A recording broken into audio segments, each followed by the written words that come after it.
रोरकेला शहर के बसंती कॉलोनी जगन्नाथ मंदिर से रविवार 9 बजे सुबह दीक्षार्थी मुमुक्षु नुपुर बर्दिया के मंगल भावना समारोह के अवसर पर शोभायात्रा निकाली गई, जो जगन्नाथ मंदिर से सुधा नर्सिंग होम होते हुए तेरापंथी भवन परिसर में पहुंची।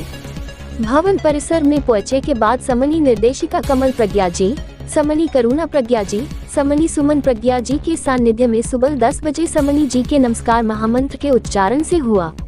समनी वृंद ने संयम जीवन और दीक्षा के बारे में पूरे परिषद को बताया और मुमुक्षु नुपुर बर्दिया के भावी संयम जीवन के लिए आशीर्वाद प्रदान किया।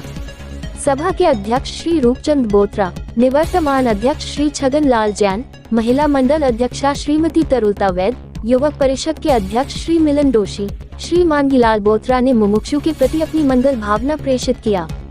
मुमुक्षु नुपुर के पिताजी श्री सुभाष जी बर्दिया, माताजी श्रीमती कनक बर्दिया, मामाजी श्री दिनेश गिरिया ने भी अपनी अभिव्यक्ति दी। मुमुक्षु नुपुर ने अपने भाषण में कहा कैसे उनको वैराग्य आया और कैसे गुरुदेव ने उनकी परीक्षा ली उसके बारे में बताया। मनुष्य को हमेशा सही मार्ग पर चलना चाहिए। इस अवसर पर काफी संख्या जैन समाज के गणमान्य लोग उपस्थित हुए। ओडिशा रोरकेला शहर से निरंजन सोनी की रिपोर्ट।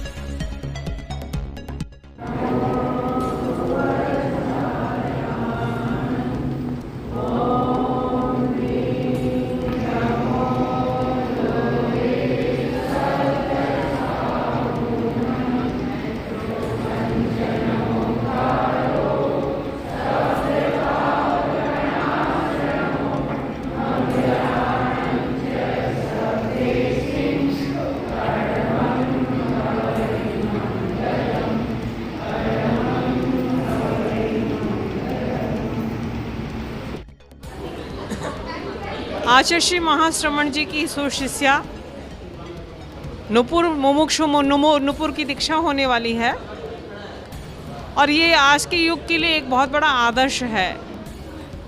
हम इनके मंगल भावना समारोह के लिए कटक से हमारा यहाँ आना हुआ। हम संपूर्ण श्रावक समाज से या संपूर्ण समाज से हम ये कहना चाहते हैं कि ऐसी दीक्षा जैन भागवती दीक्षा दुर्लभ है, देखने को मिलती है, क्योंकि वर्तमान के इस युग में लोग भोगवाद में बहुत फंसे हुए हैं। पौद्गलिक सुख को प्राप्त करने के लिए वो भाग रहे हैं और ऐसे में त्याग के मार्ग में अगर कोई व्यक्ति बढ़ता है तो बिल्कुल ही एक यूनिक कहा जा सकता है, क्योंकि हम देखते हैं कि आज के इस युग में बहुत आकर्षण है, बहुत चीज़ों का आकर्षण है, देखने की चीज़ों का आकर्षण है, प्राप्त करने की चीज़ों का आकर्षण है, जॉब का आकर्षण है, पैसों का आकर्षण है। ऐसे में कोई व्यक्ति इन सब चीज़ों को छोड़ करके दीक्षा के लिए जाए तो सबके लिए एक आदर्श का विषय बनता है। हम समाज की लड़कियों को या समाज के लड़कों को ये कहना चाहेंगे कि हो सकता है आपके भीतर में भी ये भावना होगी, आप त्याग के मार्ग को नहीं अपना सकते लेकिन अपने जीवन में संयम को ज़रूर अपना सकते हैं। तो संयम ही हमारे जीवन का लक्ष्य होना चाहिए। संयम ही जीवन है, संयम ही सब कुछ है। आपको बताना चाहेंगे कि आचार्य श्री महाश्रवण जी हमारे जो गुरु हैं उनके संयम का 50 वर्ष संपन्न हो रहा है। संयम का एक दिन भी बहुत बड़ी उपलब्धि हो सकती है, लेकिन जहाँ संयम के 50 वर्ष संपन्न हो वह हमारे लिए भी एक अनुपम हमारे लिए कहा जा सकता है। तो मैं ये कहना चाहूँगी, त्याग ही धर्म है, भोग अधर्म है। त्याग के मार्ग में बढ़ने वालों की हम अनुमोदना करते हैं और त्याग के मार्ग में, संयम के मार्ग में पूरी दुनिया भी उनका अनुकरण कर सके जिस यत्किंचित, उसके लिए हम मंगल कामना करते हैं, शुभ कामना करते हैं। ओम अरहम।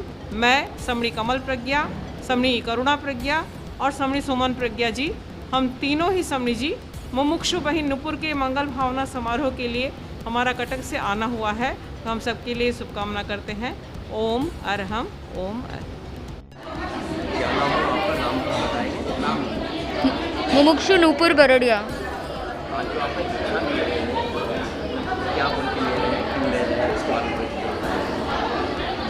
दीक्षा ले रही हो, क्यों ले रही है, क्या किस लिए ले रही है, बताओ।